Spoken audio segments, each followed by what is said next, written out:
Again, more detail on that will be coming, the schedules are finalized, and those will be sent to the students, obviously, for them as they get finished, as will bus schedules and all those logistical items.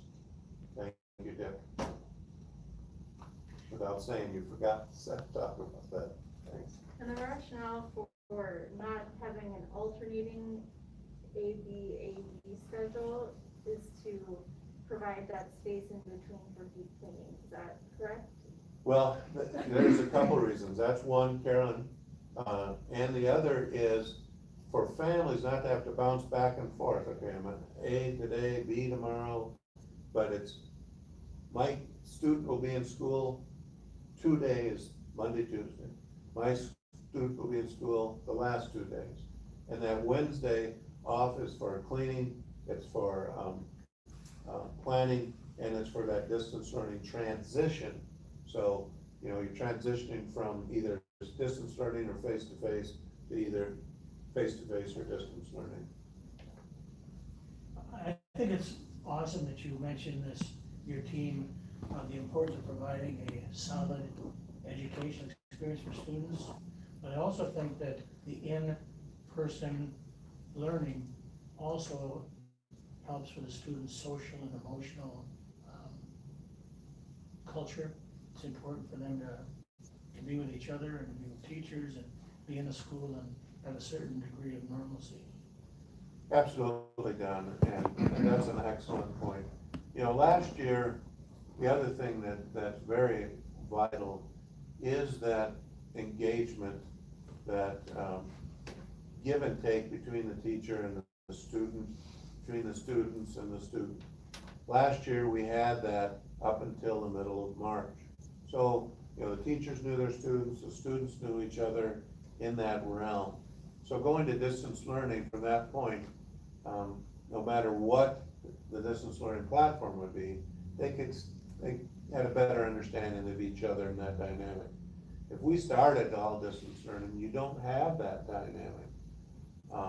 And it is critical to begin that so the teachers better know their students, so the student understands the teacher, they understand the dynamics in that classroom. So it's really, really important to have that. And again, our wish is that everyone's back face to face. But looking at where we're at, the guidance we've been getting and what we have to do, we felt this was the best way to attack that. Last year, if you were at the high school, you were a student, you probably had 6 classes that you took? 6, yep, And or now, 7. Okay, and now, for the first quarter and second quarter, it's gonna be 4 classes? 3 or 4, yep. Has it been determined what those classes will be? The kids have registered for their classes last November, or the starting last November over through December. So those will stay the same. The periods will be defined, so they'll find that out when they get their schedule. So basically, and Andrea, hasn't finalized that, but you're looking at probably, let's just divide it up, periods, 1, 2, 3, first quarter, periods 4, 5, 6, 7, second quarter. That just for an example, but that's yet to come. That hasn't been determined until that final schedule is put together. And again, a lot of that, Don, has to do with the balance. 50% on each day. How do we balance that? What's going to be the best balance for that, and what the schedule will be to make that happen? Can I ask you what's going to happen with band, choir, and orchestra? I mean, like Brian Anderson or Brian Johnson used to have 110 kids in his choir. How are those? Well, again, they'll be split just like any of the core. Just like math will be split in 50, just like they'll have to be 50%. But again, it's not 50% of the enrollment that it has to be 10 kids in a room, but 50% of the capacity of that room. So those rooms have capacities of hundreds of kids, so therefore 50 of 100 is 50, 50% of 100. So KL might have 50 kids in an ensemble and have to work with those 50. The band might have, 35 kids, the orchestra, 40 kids, depending. And that again is part of the calculation we have to do. So that when we divide that schedule up, we don't get all 100 on one day.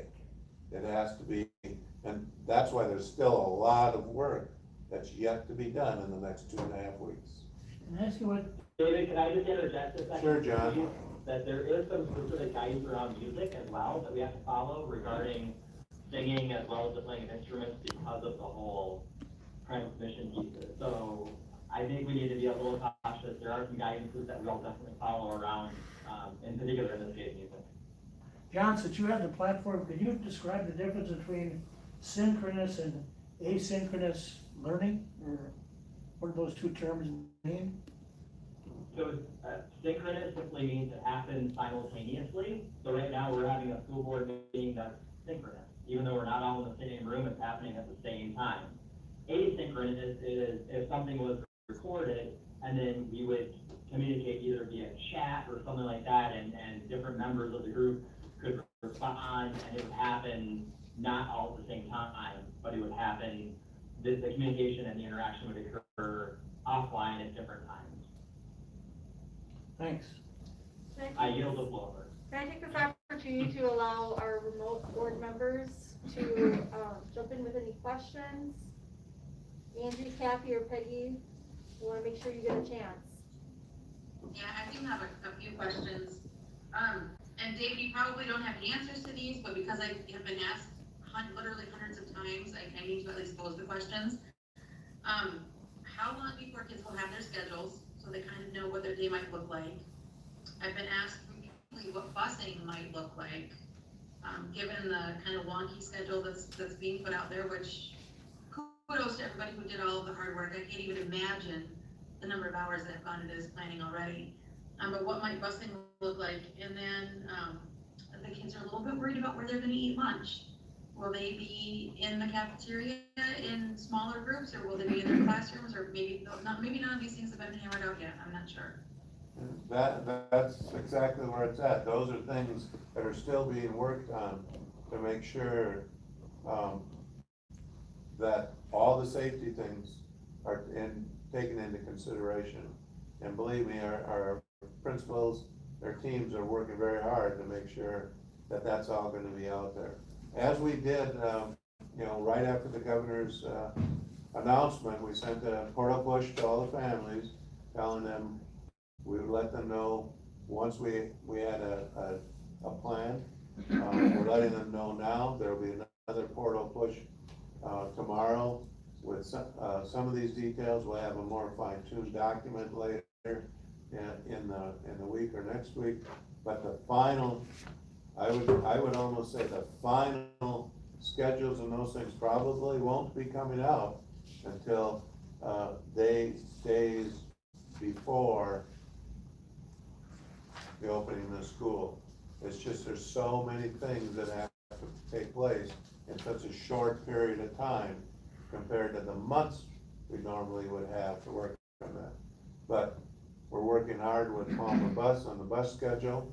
Just met with Heather today about the dynamics there. We have to figure out which kids will be coming on which days, so Heather can then put the bus schedules together.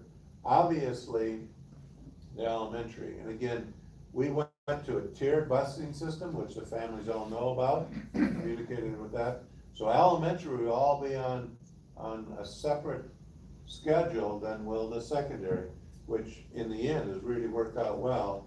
So all the kids in the elementary and IJ will be on one bus schedule. They'll arrive first, and then the secondary, and the buses will go back out and pick up the secondary kids. Cleaning will take place in between. They have high-powered cleaning. By high-powered, I don't mean pressure wash, but multiple ways to get things cleaned in a hurry. So that's important. But as we speak, and as you know, today, elementary principals met every day, all day last week. They met again all day today in their planning, and they'll continue to do that to make sure. I know that The kindergarten has scheduled meetings with all the parents over the next 2 days. And I know the elementary will be calling their parents over the next week to get their feedback on whether they want to go distance learning. And that's the other thing I didn't mention. Parents still have the option to opt out of the face-to-face of the hybrid and go distance learning. And we'll be providing a distance learning component to all of this for those families and those students who wish to remain distance learning.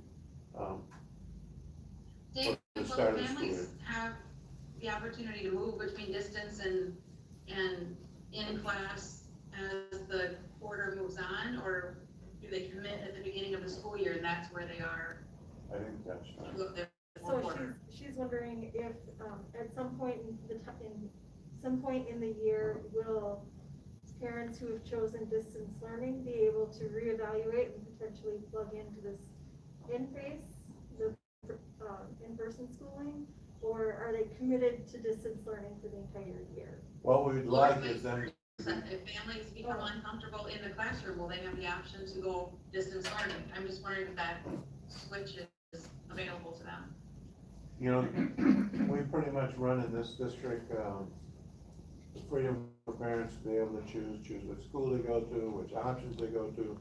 We would like, and we would encourage them to commit for at least the 9-week period. But again, we understand that those things change. But it makes it very difficult when you look at the balancing that has to go on, especially in the hybrid side, and those component groups, to be able to be switching and making those effective if we've got a lot of kids in and out. We don't anticipate that happening a lot going. So we'll work with parents and families individually to do what's best and what's right for their students. It would seem to me, David, it'd be more difficult for the district if a student opted to go from distance to in-person as opposed to in-person to distance. Not necessarily, because we're specifically at the elementary. I'm gonna use the elementary. We've hired teachers just to do distance learning. So all of a sudden, if I get 100 kids who change their mind in the person to go distance, I'm not gonna dump another 100 kids on that one teacher. So I'll have to find other teachers to do that. So that's the, either way, it's very, very difficult, one way or the other. I like the idea of the 9-week suggestion you made. Can I ask you a question about the COVID-19 coordinator and the student counterpart? Can you describe that position? Well, you volunteered, Don, didn't you recall that? No. I volunteered to be the nurse. That was it. That was it. No, what we're utilizing, rather than trying to reinvent the wheel, we're gonna use our crisis team as our COVID core team. And Mark Raymond's our designated, what was the title again? COVID-19 coordinator? Yeah, and then each site has a COVID team, led by their principals. But what we're doing is adding to the crisis team those components that aren't covered in the crisis team. So a student will be added, a nurse will be added, or whatever we're missing in the crisis team.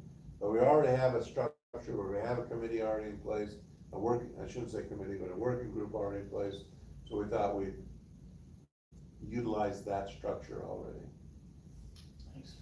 Angie and Peggy, do you guys have, or Angie and Kathy, I wanna give you a chance to chime in.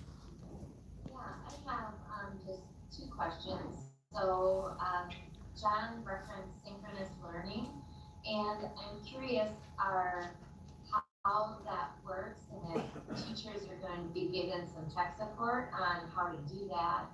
And my second question is, so many people rely on Kids Corner, and how does all of this relate to Kids Corner?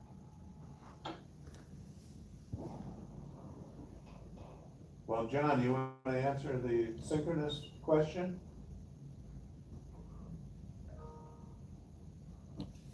Hello. I really don't play well.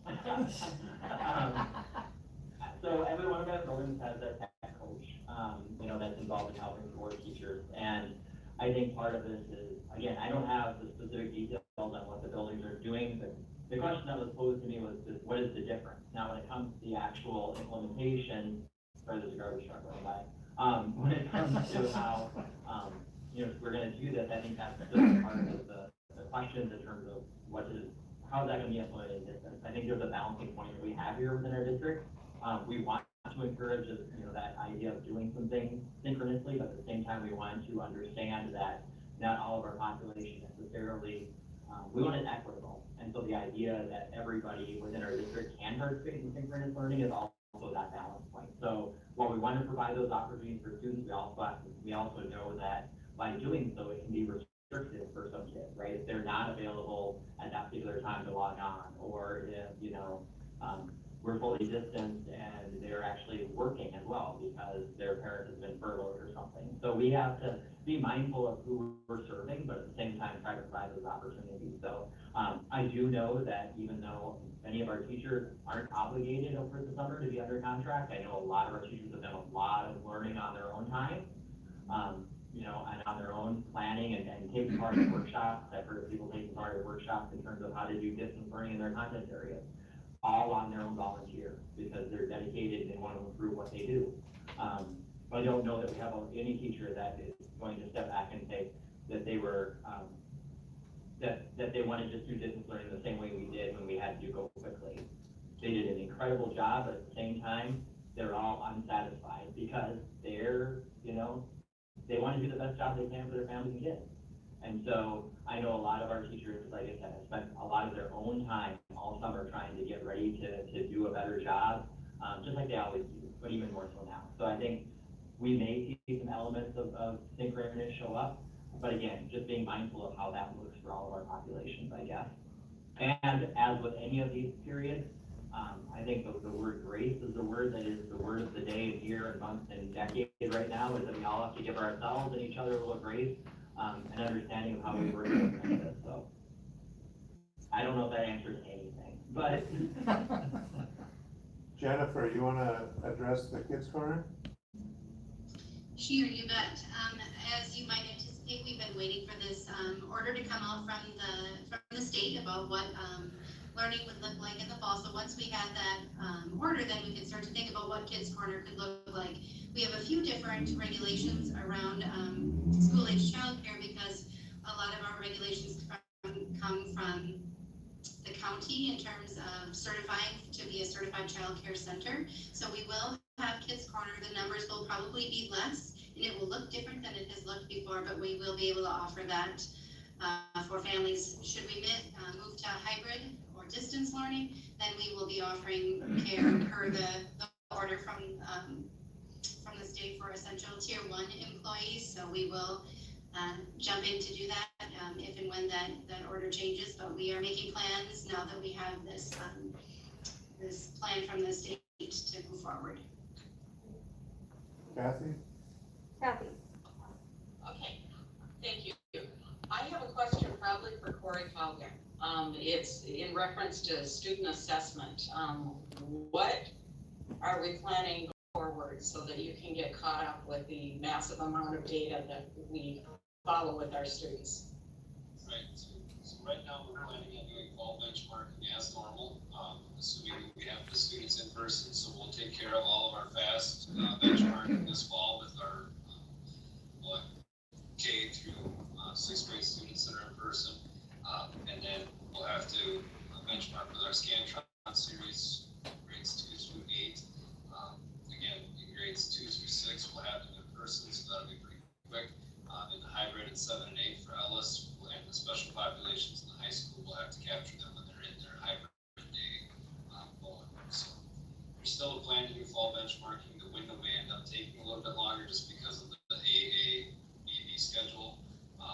But again, we're usually pretty quick in getting those through because we have the one-to-one devices and assess pretty quickly in those environments. Could I ask Tom Compton a question?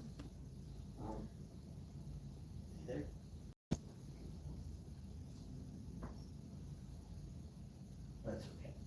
Have there been any teachers that dropped, resigned because of this COVID? I don't know if we've had any specific teachers who came to us over the last month or two to do that. We've had teachers last spring who probably, you know, rather than going another year, did retire.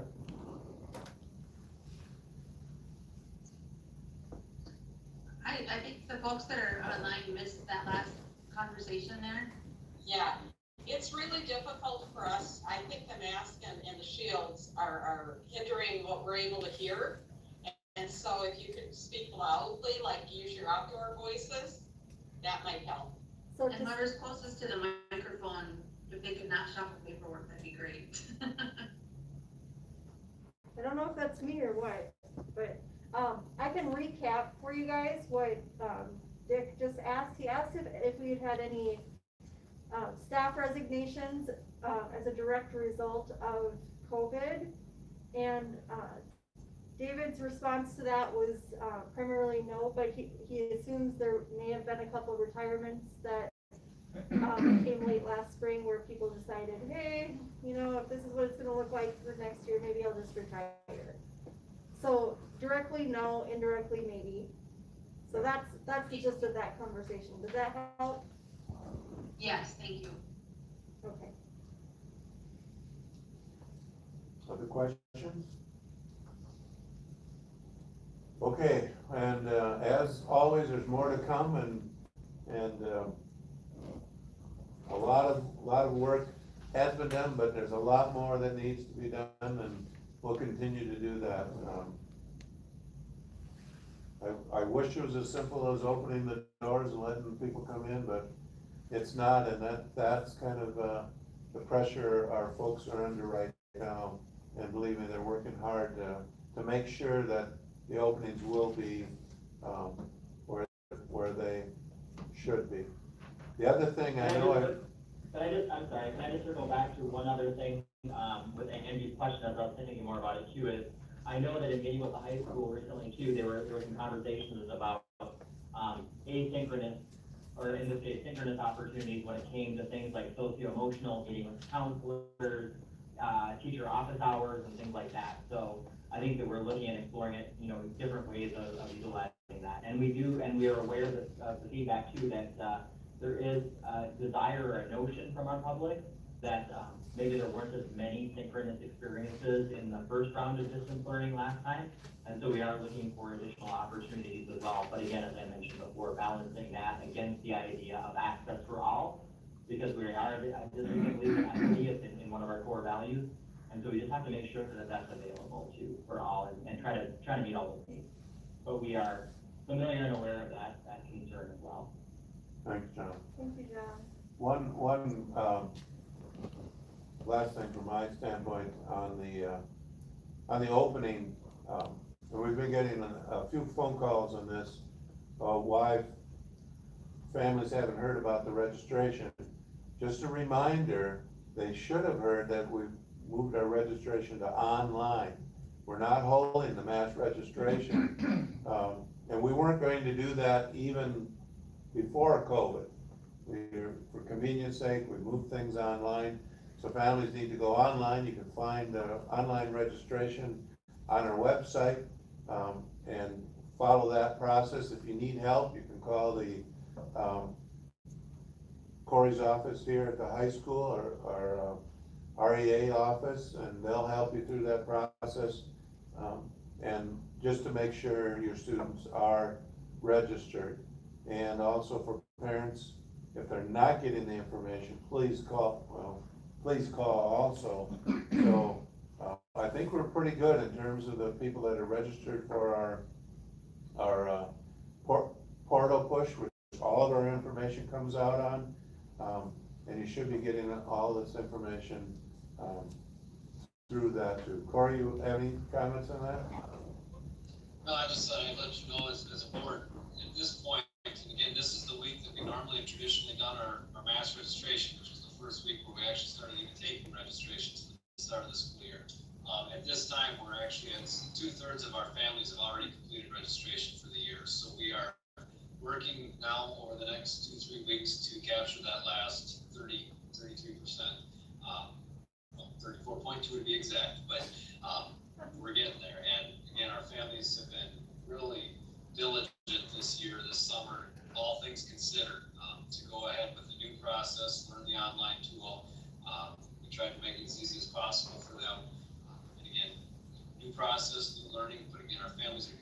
well getting that process accomplished for us.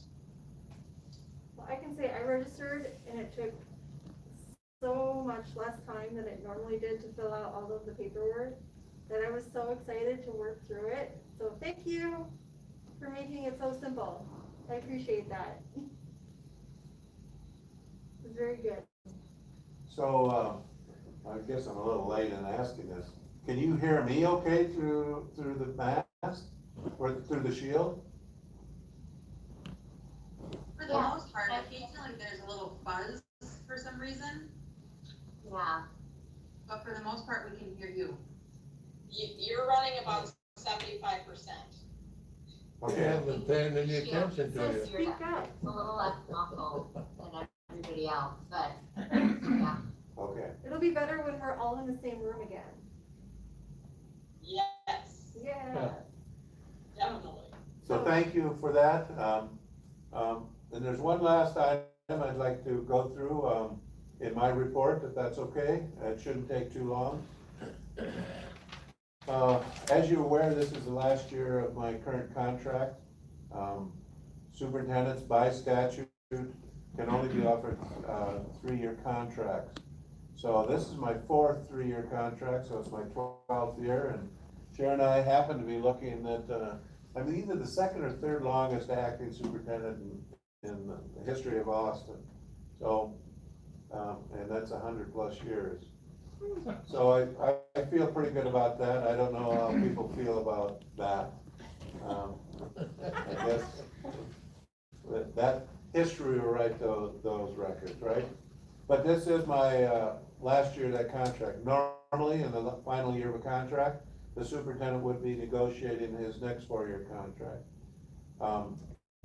As you're aware, I'm 40+ years into my career as an educator, and just got my Medicare card last week, so I'm at that age. A lot of my colleagues, you know, speaking to Dick's question about retirement, I have a lot of friends who retired when they could at 58, 59. I've had a lot of friends in the superintendency colleagues who, with the COVID, have just turned in their resignation and walked away. And I don't expect any pats on the back for sticking this out. That was my plan all along.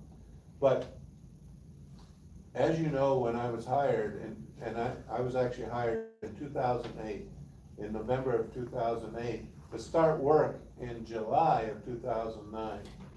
And normally that doesn't happen. Normally the superintendent's hiring takes place, you know, in March, April, or May for that June, July start, which really is a rush process. When you think about, in our case, $100 million business, 1,000 almost employees, that's asking a lot of an individual. So I did a lot of thinking about it, and that's one thing I really appreciated coming to Austin. It gave me a lot of time, over 6 months, to be able to transition into this position. I was able to meet with the central office staff, get to know them in those 6-7 months. I was able to meet with each principal, get a good feeling for who they were. I was actually able to hire 2 principals for 2 opening jobs, even though officially I wouldn't start until July, and that was key to my transition. And I was able to meet with each school board member to get a feel for who they were, how they operated, and what their expectations were and goals were as I moved into that position. So having said that, I really felt that they gave me a leg up as I moved into this position here in Austin, and hopefully allowed me to be able to be one of the longest tenured soups here, because I got a better feel, you got a better feel for me. So my intent then is to submit this evening my letter of retirement for your action, so that you can have that same period of transition going into, which you give, that has to go to Carolyn when you're done. That same transition, whether, and I truly believe that you do have the talent here in the district to be able to move into this position. Or if you choose to go out external, that gives that person that same amount of time to transition that I have. But if it is internal, then it allows the district that opportunity to hire the replacement for that internal candidate. So whatever direction you go, that's a decision you will be making. I know I'll be there to help in that transition as much as possible, but knowing that you will have the time to be able to make a good choice. So it's been a good 12 years. I guess not quite 12 yet, but it will be a great 12 years. Even in this time that we have, you know, people ask, oh man, how do you handle it? And actually, and I rarely speak of this, but I'm going to here in this speech. My years as a coach, you learn how to adjust, monitor, and react quickly. And the satisfaction you got was making good decisions with the limited amount of data. And in these last periods of months with the COVID, I felt in that element again. So even though it's been challenging, it's been you know, long nights, it has been a positive challenge. And it felt like you know, I was on the sideline again, adjusting my defense or creating an offense that challenges the team across from me. In this case, we're challenging the disease, we're challenging our educational processes, we're challenging the skills that we have. But the great thing is, just like my players and my fellow coaches, we've stepped up. And I can't say enough about how our staff, our teachers, our principals, our secretaries, our custodians, our food service folks, our aides have all stepped up, and the community and the parents have stepped up to take this on front and center. So thank you. That's my report. That's quite the report. Thank you for your years of service. We're not going to let you go without squeezing you dry from all your knowledge over the next year. We do need to take a vote to accept Superintendent Kranz's notification of retirement. Can I get a motion to accept the motion to accept notification of retirement from Superintendent Kranz? So moved. Second. All right. Any discussion? No? Can I get a roll call vote, Sharon? Dubé, Yes. Fox, Yes. Getz, Yes. Green, Yes. Leathers, Yes. Lees, Yes. Young, Oh, Green, yes. Young, yes? Yes, I suppose. Okay. You Motion always vote no if passes. you want. We really appreciate your leadership and your willingness to push through in challenges like a pandemic that nobody could have predicted. You were going full force before that even came, so we appreciate your heart for this district, and it's going to be fun celebrating you this year, and it will be sad to see you go. All right. I've been with 6 superintendents, and this last 12 years have gone by very well. And they don't come along that often. Thanks. I think, David, your coaching experience is exemplified in this school opening overview, where you got all your team members together, the administrative team, principals and teachers, and we're able to come up with a very cogent and effective plan for opening the schools, so Excellent. congratulations. Thank you. All right, does anybody have any school board reports? I just want to take 1 second to thank everybody who's worked on this plan. For answering the litany of questions that we have sent your way. Like I said before, I can't even imagine the number of hours that have been spent framing and reframing and cutting and pasting and deleting and crying and whatever else might have happened in the planning. We really do appreciate all that work, and we appreciate your candor when we do ask the questions. And David, I just wanted to thank you too for all of the work that you have done. You're the only superintendent that I have served with, and I thank you for a tremendous experience. I know we've got a number of months left with you.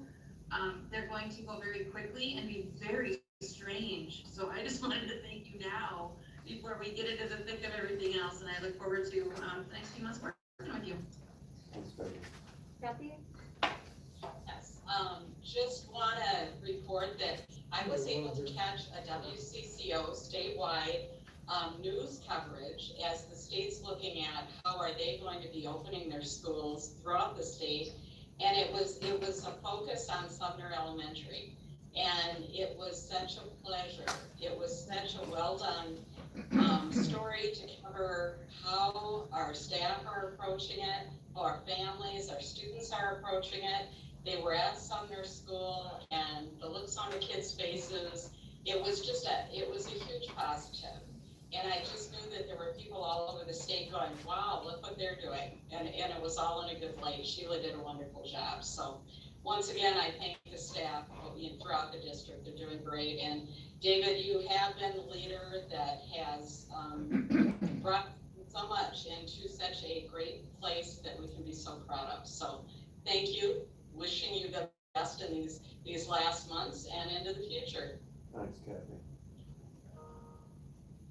Are we in a school board reports portion of the meeting? Yes, we are. Yeah, can I just say something? That opening day at Sumner School, I was there with David, and really three things struck me. The first one was all the parents that came, and they were so proud to see their children go back to school. The kids did what they were asked to do. They socially distanced, they wore their masks.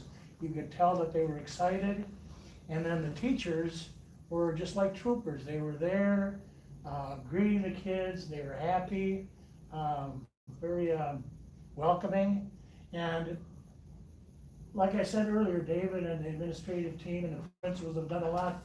But if you think about this hybrid, this distance learning and the in-person learning, our teaching staff has done a remarkable job getting prepared.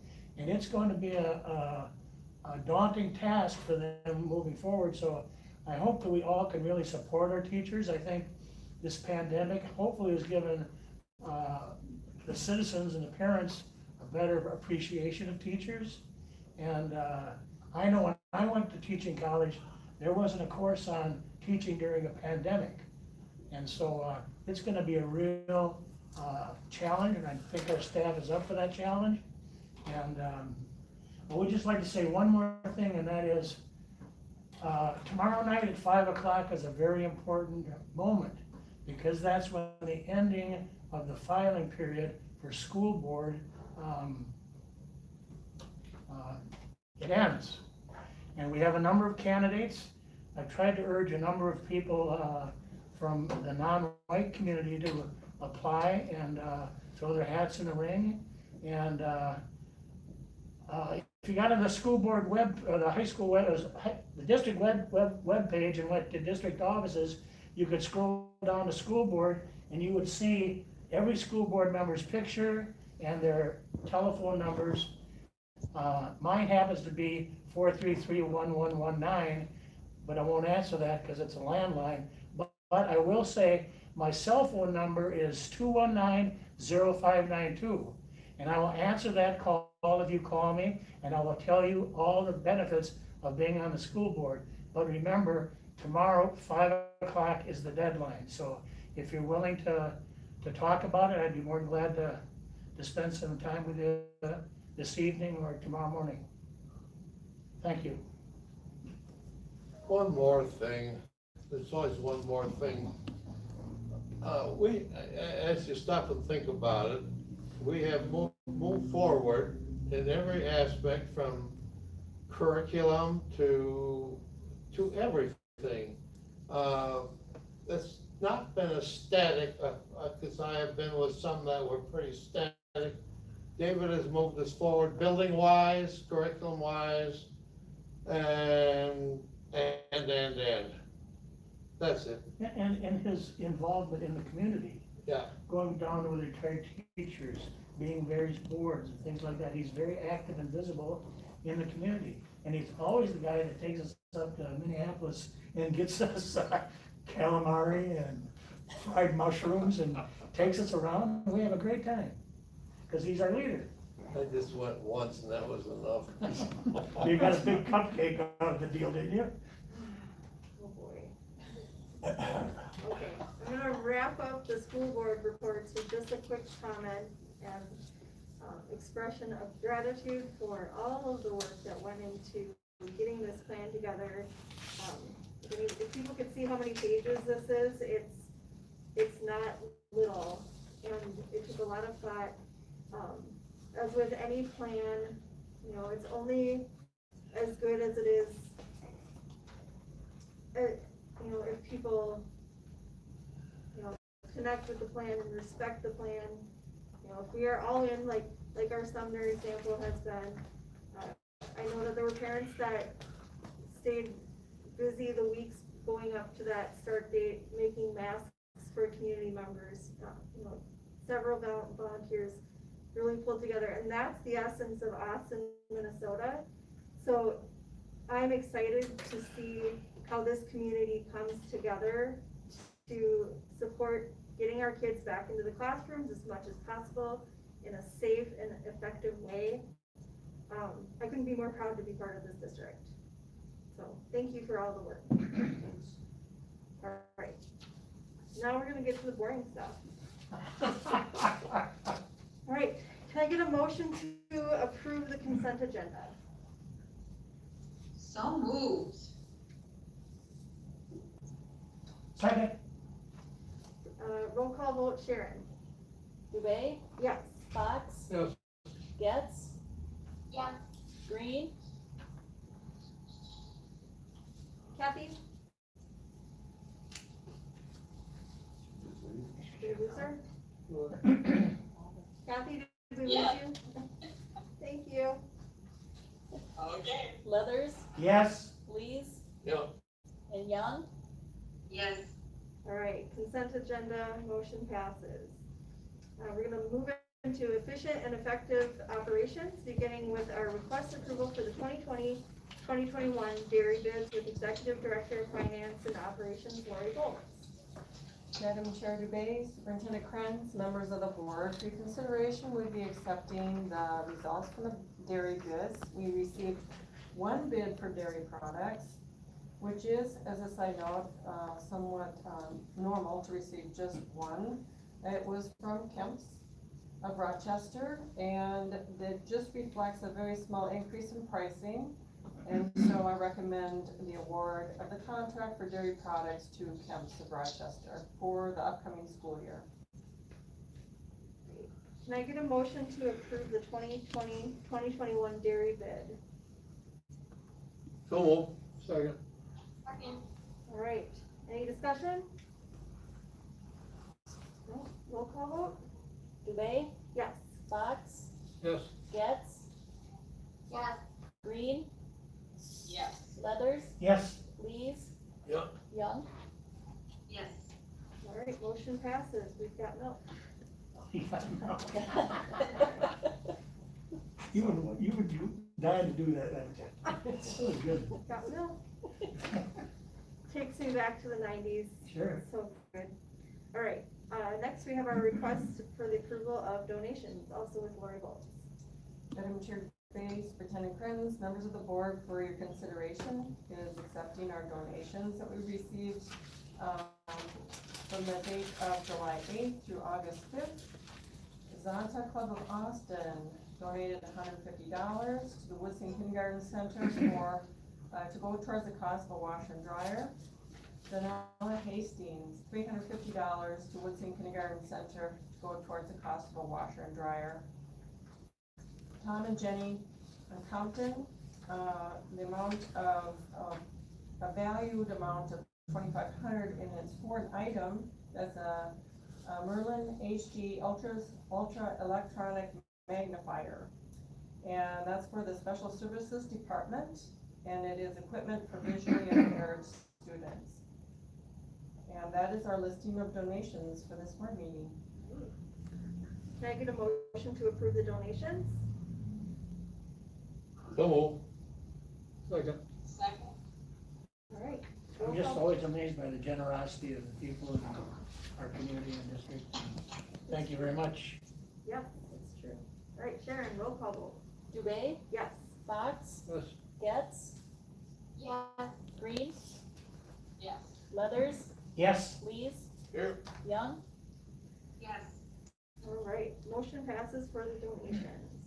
In other business, we have a special school board meeting and public hearing for tax abatement scheduled for Monday, August 24th at 4 p.m. here in the district office conference room. A note looking towards September, we will be moving back to our regular 5:30 time frame in September because schools ending at 3, and that would be a challenge. So back to our regular schedule. We are not entirely sure of the location at this point in time, but that is to be determined. Yes? Yes. Yes, okay, great. Thank you, everybody, for a great meeting. Can I get a motion to adjourn? so moved. Second. All those in favor? Aye. All right. We didn't go- Thank you. Have a great afternoon. Next.